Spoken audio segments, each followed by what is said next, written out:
Hello दोस्तों, welcome to my channel. आज मैं लाई हूँ आपके लिए भूगोल एनसीईआरटी का चैप्टर 6 है और इसमें टोटल 7 चैप्टर हैं और लास्ट वाला शब्दावली है। तो ये हम 7 चैप्टर करेंगे। तो इससे पहले 9 का सारा कंप्लीट हो चुका है। अगर आपने नहीं देखा है तो देखिए। तो जिस तरह से यूपीएससी अपना पैटर्न चेंज कर ले रहा है, तो उस तरह से एनसीईआरटी कितना इंपॉर्टेंट है अब तक आप समझ चुके होंगे। तो लगभग 9 से 12 तक तो मस्ट है, उस पर आप लोग को पढ़ना ही है। लेकिन अगर पहले का भी पढ़ लेते तो अच्छी बात है। तो चलिए स्टार्ट करते हैं हम एनसीईआरटी का विनिर्माण उद्योग के बारे में आज जानेंगे। तो पूरा डिटेल एनालिसिस होगा यूपीएससी एंड आरपीसी एग्जामिनेशन के लिए। तो आपकी जानकारी के लिए मैं बता दूं कि हमारे टेस्ट सीरीज भी है, कराया गया है और यूपीएससी का भी मैंने करा रखा है, आरओ का भी करवाया है। अगर आपने नहीं देखा है तो 10-12 टेस्ट उसके हो चुके हैं, जाइए उसको देख लीजिए। प्ले लिस्ट आपको मिल जाएगी हमारे चैनल पे। तो एनसीईआरटी बहुत अच्छा है, ये भूगोल है। हिस्ट्री मैंने पढ़ा है, जिसमें वर्ल्ड हिस्ट्री के बारे में भी आपने पढ़ा है। तो जो नहीं जानते हैं वर्ल्ड हिस्ट्री के बारे में सब कुछ, तो उसको जाके आप एनसीईआरटी का क्लास देखिए। तो चलिए स्टार्ट करते हैं। स्टार्ट करने से पहले बस एक ही रिक्वेस्ट है कि हमारे चैनल को सब्सक्राइब कर दीजिए, लाइक करिए और शेयर कर दीजिए ताकि लोगों तक ये पहुँच जाए, क्योंकि आपको लोग के सपोर्ट की बहुत ज़रूरत है। तो चलिए स्टार्ट करते हैं विनिर्माण उद्योग। तो चलिए करते हैं विनिर्माण उद्योग। तो जिसको जो इसमें इम्पोर्टेंट पॉइंट होगा मैं आपको बता दूंगी, तो आप नोट कर लीजिएगा A4 साइज पर पेपर पे। ओके। तो दिवाली के अवसर पर हरीश ने माता पिता के घर बाजार गया, मतलब के साथ बाजार गया। उन्होंने उसके लिए कपड़े तथा जूते खरीदे। अभी दिवाली आने वाली है ना, तो ठीक है। उसकी माँ ने बर्तन, चीनी, चाय, मृदा के दीप खरीदे। हरीश ने देखा कि दुकानें अत्यधिक सामान से भरी थी। चीजों को इतनी अधिक मात्रा में देखकर वह हैरान था। उसके पिता ने समझाया कि जूते, कपड़े, चीनी आदि बड़े उद्योगों में मशीनों द्वारा बनाए जाते हैं। छोटे उद्योग में बर्तन बनाए जाते हैं तथा दीप जैसी चीजें व्यक्तिगत तौर पर कारीगरों द्वारा घरेलू उद्योग में बनाई जाती है। तो कच्चे पदार्थ को मूल्यवान उत्पाद में परिवर्तित कर अधिक मात्रा में वस्तुओं के उत्पादन को विनिर्माण या वस्तु निर्माण कहा जाता है। क्या आप जानते हैं कागज, लकड़ी से, चीनी, गन्ने से, लोहा इस्पात से, लौह अयस्क से और तथा एल्युमिनियम बॉक्साइट से निर्मित है।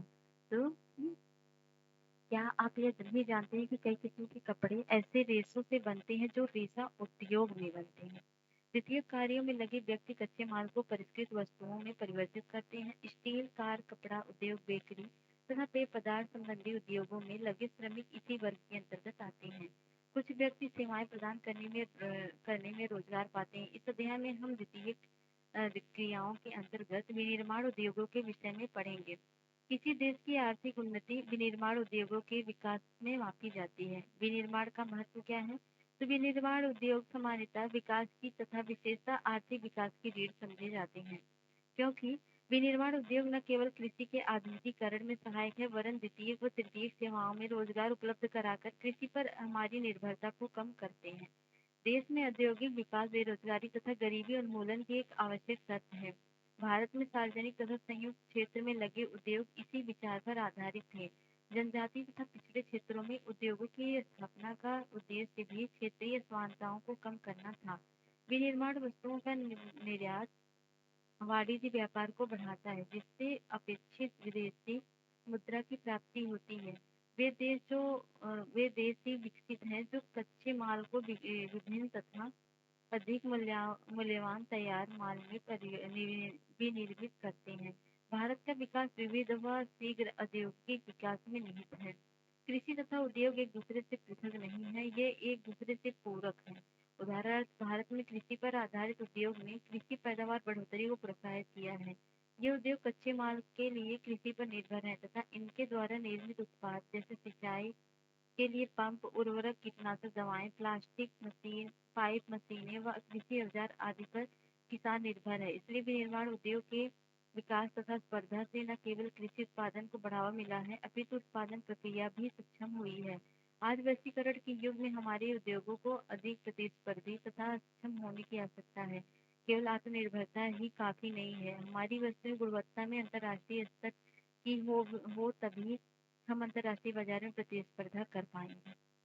उद्योगों का वर्गीकरण। तो रोजमर्रा के इस्तेमाल के विभिन्न औद्योगिक उत्पादों की सूची बनाएं, जैसे ट्रांजिस्टर, बिजली का बल्ब, वनस्पति तेल, सीमेंट, कांच का सामान, पेट्रोल, माचिस, स्कूटर, वाहन, दवाइयाँ आदि। यदि हम विशेष मापदंडों के आधार पर विभिन्न उद्योगों का वर्गीकरण करते हैं तो विनिर्माण को आसानी से समझ सकेंगे। उद्योगों को निम्न प्रकार से वर्गीकृत किया जा सकता है, जैसे प्रयुक्त कच्चे माल के स्रोत के आधार पर। कृषि आधारित सूती वस्त्र, ऊनी वस्त्र, पटसन, रेशम वस्त्र, रबर, चीनी, चाय, कॉफी तथा वनस्पति तेल उद्योग। खनिज आधारित क्या है? लोहा, इस्पात, सीमेंट, एल्युमिनियम, मशीन, औजार तथा पेट्रो रसायन उद्योग। प्रमुख भूमिका के आधार पर आधारभूत उद्योग, जिनके उत्पादन या कच्चे माल पर दूसरे उद्योग निर्भर है, जैसे लोहा, इस्पात, तांबा, प्रगलन, एल्युमिनियम प्रगलन उद्योग। उपभोक्ता उद्योग क्या है? जो उत्पादन उपभोक्ताओं के सीधे उपयोग हेतु करते हैं, जैसे चीनी, दंतमंजन, कागज, पंखे, सिलाई मशीन आदि। पूंजी निवेश के आधार पर एक लघु उद्योग को परिसंपत्ति की एक इकाई पर अधिकतम निवेश मूल्य के परिप्रेक्ष्य में परिभाषित किया जाता है। यह निवेश सीमा समय के साथ परिवर्तित होती रहती है, अधिकतम स्वीकार्य पर की जाती है। यह निवेश मूल्य समय के साथ बदला गया है। वर्तमान में अधिकतम निवेश 1 करोड़ रुपए तक स्वीकार्य है। स्वामित्व के आधार पर सार्वजनिक क्षेत्र में लगी सरकारी एजेंसियों द्वारा प्रबंधित तथा सरकार द्वारा संचालित उद्योग, जैसे भारत हेवी इलेक्ट्रॉनिक लिमिटेड भेल तथा steel authority of India limited, जिसे सेल कहते हैं, आदि आदि हैं। तो निजी क्षेत्र के उद्योग जिनका एक व्यक्ति के स्वामित्व और उनके द्वारा संचालित अथवा लोगों के स्वामित्व में या उनके द्वारा संचालित है, टिस्को, बजाज ऑटो लिमिटेड, डाबर उद्योग आदि। संयुक्त उद्योग जैसे उद्योग जो राज्य सरकार और निजी क्षेत्र के संयुक्त प्रयासों से चलाए जाते हैं, जैसे आयल इंडिया लिमिटेड। ठीक है। और सहकारी उद्योग क्या है? जिनका स्वामित्व कच्चे माल की पूर्ति करने वाले उत्पादकों, श्रमिकों या दोनों के हाथों में होता है। संसाधनों का कोष संयुक्त होता है तथा लाभ हानि का विभाजन भी अनुपातिक होता है, जैसे महाराष्ट्र के चीनी उद्योग, केरल के नारियल पर आधारित उद्योग। कच्चे तथा तैयार माल की मात्रा व भार के आधार पर भारी उद्योग जैसे लोहा तथा इस्पात आदि। हल्के उद्योग जो कम भार वाले कच्चे माल का प्रयोग कर हल्के तैयार माल का उत्पादन करते हैं, जैसे विद्युतीय उद्योग।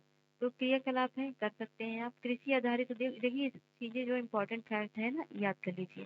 कृषि आधारित उद्योग कौन से हैं? सूती वस्त्र है, पटसन, रेशम, ऊनी वस्त्र, चीनी तथा वनस्पति तेल आदि। याद कर लीजिए इसको। वस्त्र उद्योग में भारतीय अर्थव्यवस्था में वस्त्र उद्योग का अपना महत्व है, क्योंकि इसका औद्योगिक उत्पादन महत्वपूर्ण है, योगदान है। देश का यह अकेला उद्योग है जो कच्चे माल से उच्चतम अतिरिक्त मूल्य उत्पाद की एक श्रृंखला में परिपूर्ण तथा आत्मनिर्भर है। सूती वस्त्र उद्योग की बात करें तो प्राचीन भारत में सूती वस्त्र हाथ में कताई, हथकरघा, बुनाई तकनीक से बनाए जाते थे। 18वीं शताब्दी के बाद विद्युतीय करघों का उपयोग होने लगा। औपनिवेशिक काल के दौरान हमारे परंपरागत उद्योगों को बहुत हानि हुई, क्योंकि हमारे उद्योग इंग्लैंड की मशीन निर्मित वस्त्रों से स्पर्धा नहीं कर पाए। तो रेशा उत्पादन है, धुनाई कताई है, बुनाई है, रंगाई परिष्करण, किसके लिए? वस्त्र निर्माण। जो देख सकते हैं किसके लिए? वस्त्र उद्योग में अतिरिक्त मूल्य उत्पाद।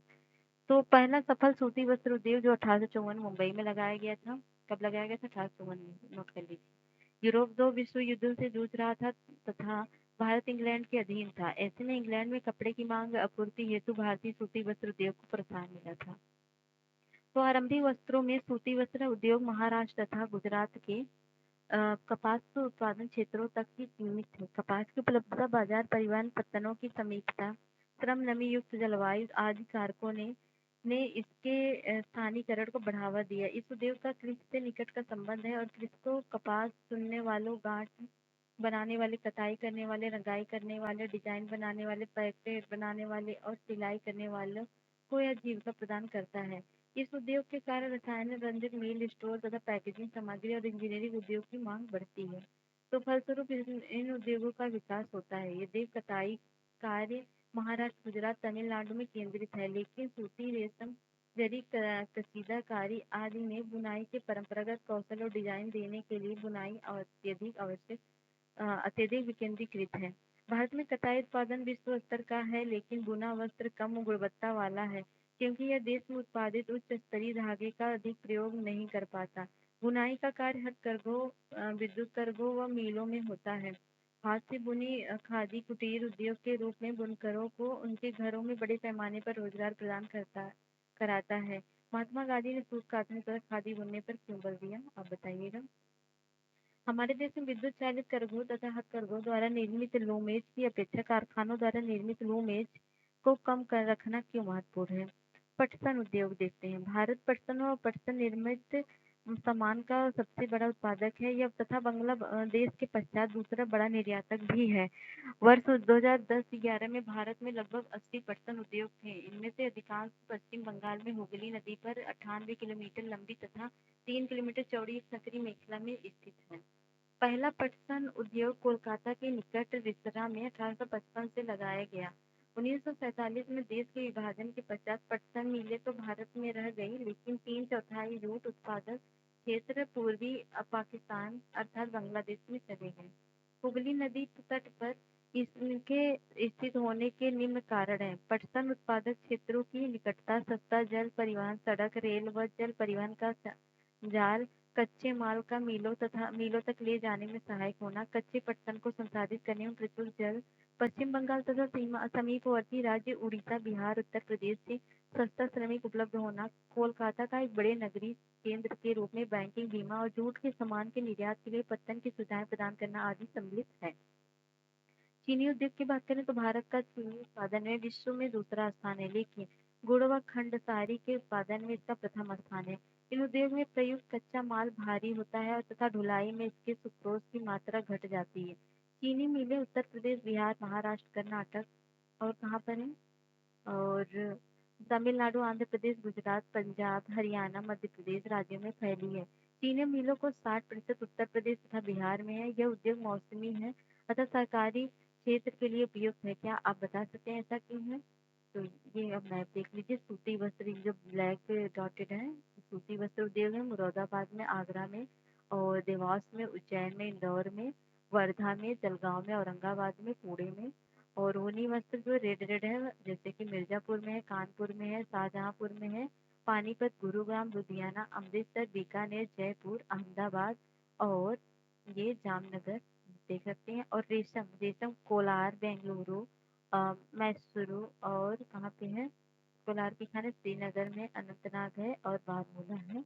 ये है रेशम वस्त्र के लिए। तो इस मैप को देख के आप बहुत कुछ याद कर सकते हैं। तो पिछले कुछ वर्षों में इन मिलों की संख्या दक्षिण और पश्चिमी राज्यों में लेकर महाराष्ट्र में बढ़ी है। इसका मुख्य कारण यहाँ के गन्ने में अधिक सुक्रोज की मात्रा है। अपेक्षाकृत ठंडी जलवायु भी गुणकारी है। इसके अतिरिक्त इन राज्यों में सहकारी समितियां भी सफल रही हैं। खनिज आधारित उद्योग वे उद्योग जो खनिज व धातुओं को कच्चे माल के रूप में प्रयोग करते हैं खनिज आधारित उद्योग कहलाते हैं। क्या आप इस वर्ग में आने वाले कुछ उद्योगों का नाम बता सकते हैं? लोहा तथा इस्पात उद्योग। लोहा तथा इस्पात उद्योग एक आधारभूत उद्योग है क्योंकि अन्य सभी भारी, हल्के और मध्यम उद्योग इससे बनी मशीनरी पर निर्भर हैं। विविध प्रकार की इंजीनियरिंग सामान, निर्माण सामग्री, रक्षा, चिकित्सा, टेलीफोन, वैज्ञानिक उपकरण, विभिन्न प्रकार की उपभोक्ता वस्तुओं के निर्माण के लिए इस्पात की आवश्यकता होती है। इस्पात के उत्पादन तथा खपत को प्राय एक देश के विकास का पैमाना माना जाता है। लोहा तथा इस्पात का एक भारी उद्योग है क्योंकि इसमें प्रयुक्त कच्चा तथा तैयार माल दोनों ही भारी स्थूल होते हैं। इसके लिए अधिक परिवहन लागत की आवश्यकता होती है। इस उद्योग के लिए लौह अयस्क, कोकीन, कोल तथा चूना पत्थर का अनुपात लगभग 4:2:1 का है। इस्पात को कठोर बनाने के लिए इसमें मैग्नीज की कुछ मात्रा की आवश्यकता होती है। इस्पात उद्योगों की आदर्श स्थापना कहाँ होनी चाहिए? यह याद रहे कि इसमें निर्मित माल को बाजार तथा उपभोक्ताओं तक पहुंचाने के लिए सक्षम परिवहन की आवश्यकता है। भारत में छोटा नागपुर के पठारी क्षेत्र में अधिकांश लोहा तथा इस्पात उद्योग संकेंद्रित हैं। इस प्रदेश में देख सकते हैं ये इस्पात निर्माण प्रक्रिया है, कच्चे माल का कारखानों तक परिवहन है।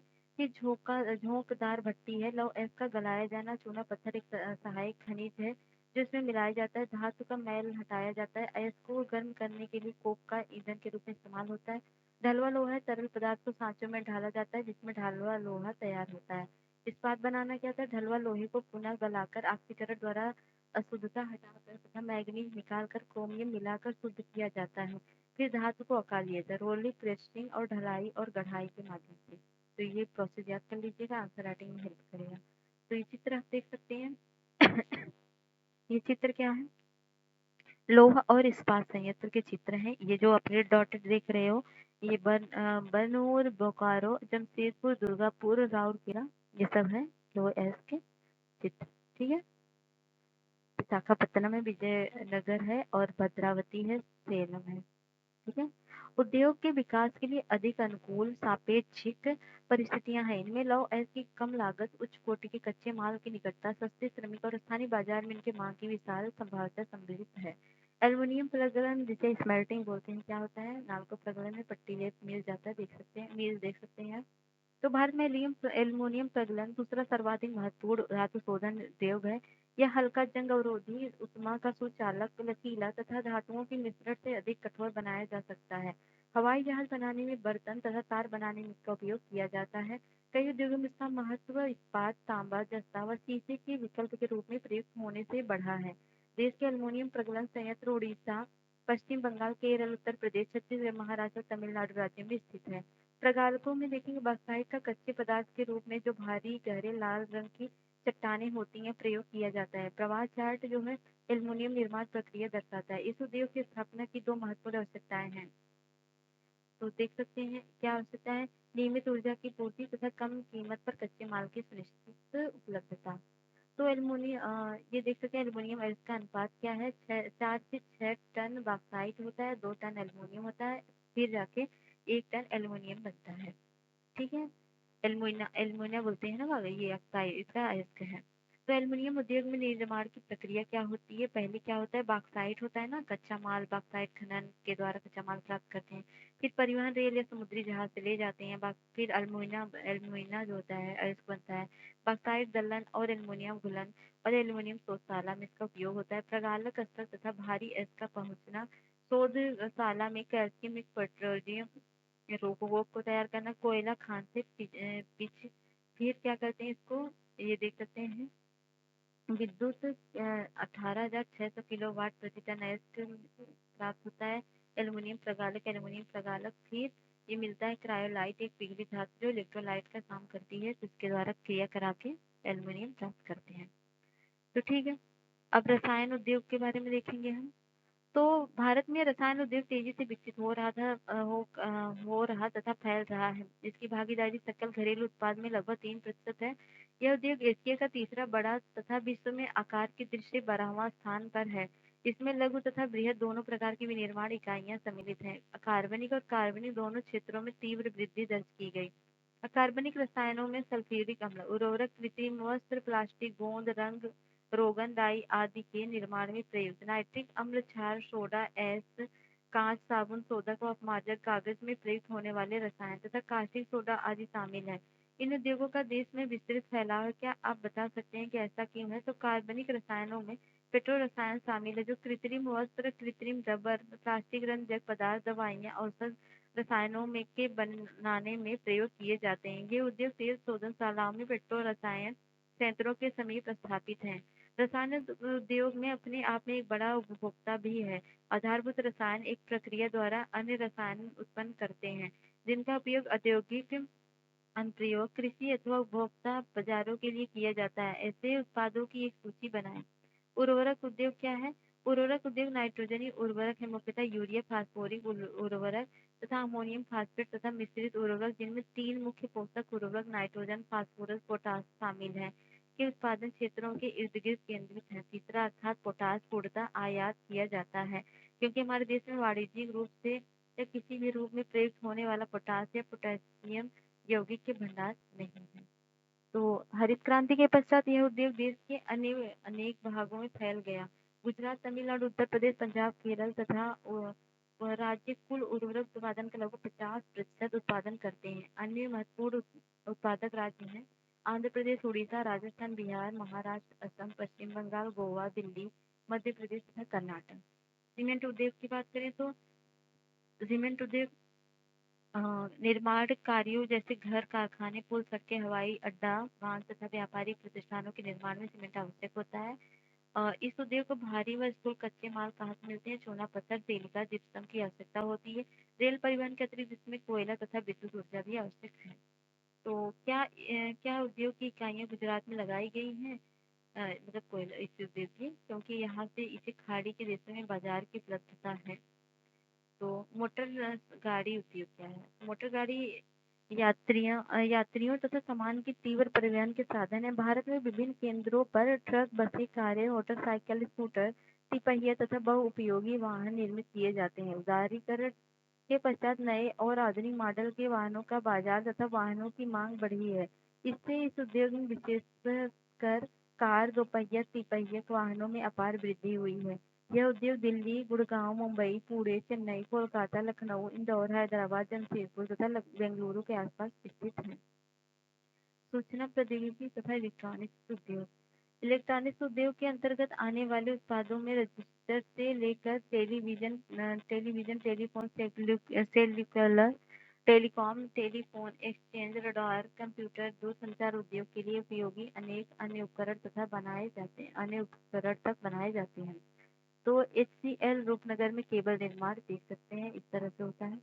तो बेंगलुरु भारत के इलेक्ट्रॉनिक धातु के रूप में भरा है। इलेक्ट्रॉनिक सामान के अन्य महत्वपूर्ण उत्पादक केंद्र मुंबई, दिल्ली, हैदराबाद, पुणे, चेन्नई, कोलकाता तथा लखनऊ है। इस उद्योग का सर्वाधिक संकेंद्रण बेंगलुरु, नोएडा, मुंबई, चेन्नई, हैदराबाद और पुणे में है। यह भी अत्यंत रोचक है कि भारत में सूचना प्रौद्योगिकी उद्योग के सफल होने का कारण हार्डवेयर और सॉफ्टवेयर का निरंतर विकास है। औद्योगिक प्रदूषण तथा पर्यावरण निम्नीकरण। यद्यपि उद्योगों की भारतीय अर्थव्यवस्था की वृद्धि व विकास में महत्वपूर्ण भूमिका है, तथापि इसके द्वारा बढ़ती भूमि, वायु, जल तथा पर्यावरण प्रदूषण को भी नकारा नहीं जा सकता। उद्योग 4 प्रकार के प्रदूषण के लिए उत्तरदायी है: वायु प्रदूषण, जल प्रदूषण, भूमि प्रदूषण, ध्वनि प्रदूषण। प्रदूषण करने वाले उद्योगों में ताप विद्युत भी सम्मिलित है। वायु प्रदूषण अधिक अनुपात में अनचाही गैसों की उपस्थिति जैसे सल्फर डाइऑक्साइड तथा कार्बन मोनोऑक्साइड वायु प्रदूषण का कारण है। वायु में निलंबित कणनुमा पदार्थों में ठोस व द्रवीय दोनों ही प्रकार के कण होते हैं, जैसे धूलि, स्प्रे, कुहासा तथा धुआं। रसायन व कागज उद्योग, ईंटों के भट्टे, तेल शोधनशालाएं, प्रगलन, जीवाश्म ईंधन दहन तथा छोटे मोटे कारखाने प्रदूषण के नियमों का उल्लंघन करते हुए धुआं निष्कासित करते हैं। जहरीली गैसों का रिसाव बहुत भयानक तथा दूरगामी प्रभावों वाला हो सकता है। क्या आप भोपाल गैस त्रासदी के विषय में जानते हैं? वायु प्रदूषण मानव स्वास्थ्य, पशुओं, पौधों, इमारतों तथा पूरे पर्यावरण पर दुष्प्रभाव डालते हैं। जल प्रदूषण उद्योगों द्वारा कार्बनिक तथा अकार्बनिक अपशिष्ट पदार्थों के नाम नदी से छोड़ने से जल प्रदूषण फैलता है। जल प्रदूषण के प्रमुख कारण है कागज, लुगदी, रसायन, वस्त्र तथा रंगाई उद्योग, तेल शोधनशालाएं, चमड़ा उद्योग तथा इलेक्ट्रोप्लेटिंग उद्योग, जो रंग अपमार्जक, अम्ल, लवण तथा भारी धातुएं जैसे सीसा, पारा, कीटनाशक, उर्वरक, कार्बन, प्लास्टिक, रबर सहित कृत्रिम रसायन आदि जल में वाहित करते हैं। भारत के मुख्य अपशिष्ट पदार्थों में फ्लाई एश, फोस्फोजिप्सम तथा लोहा इस्पात की शुद्धियां हैं।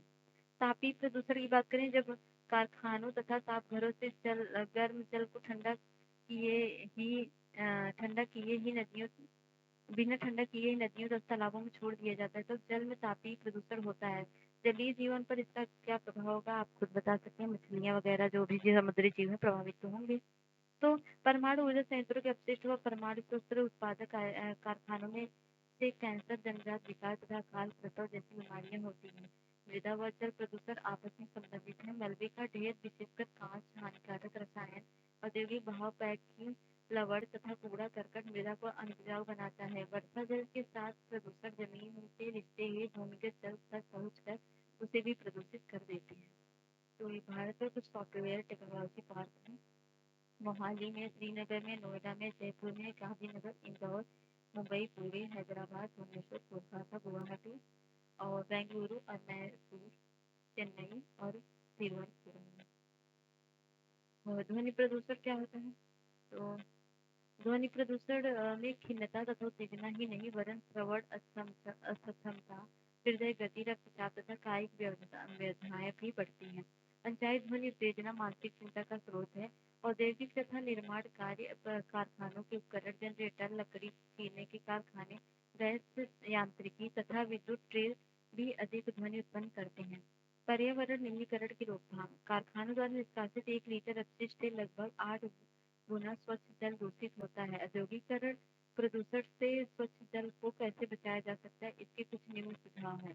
पहला है विभिन्न प्रक्रियाओं में जल का न्यूनतम उपयोग तथा जल का 2 या अधिक उत्तरोत्तर अवस्थाओं में पुनर्चक्रण द्वारा पुनः उपयोग। जल की आवश्यकता पूर्ति हेतु वर्षा जल संग्रहण, नदियों और तालाबों में गर्म जल तथा अपशिष्ट पदार्थों को प्रवाहित करने से पहले उनका शोधन करना। औद्योगिक अपशिष्ट का शोधन 3 चरणों में किया जा सकता है। यांत्रिक साधनों तथा प्राथमिक शोधन, इसमें अपशिष्ट पदार्थों की छटाई, उनके छोटे-छोटे टुकड़े करना, ढकना तथा तलछट जमाव आदि सम्मिलित है। जैविक प्रक्रियाओं द्वारा द्वितीयक शोधन सम्मिलित है। तो जैविक, रासायनिक तथा भौतिक प्रक्रियाओं द्वारा तृतीयक शोधन, इसमें अपशिष्ट जल को पुनर्चक्रण द्वारा पुनः प्रयोग योग्य बनाया जाता है। जहाँ भूमिगत जल का स्तर कम है, वहाँ उद्योगों द्वारा इससे अधिक निष्कासन पर कानूनी प्रतिबंध होना चाहिए।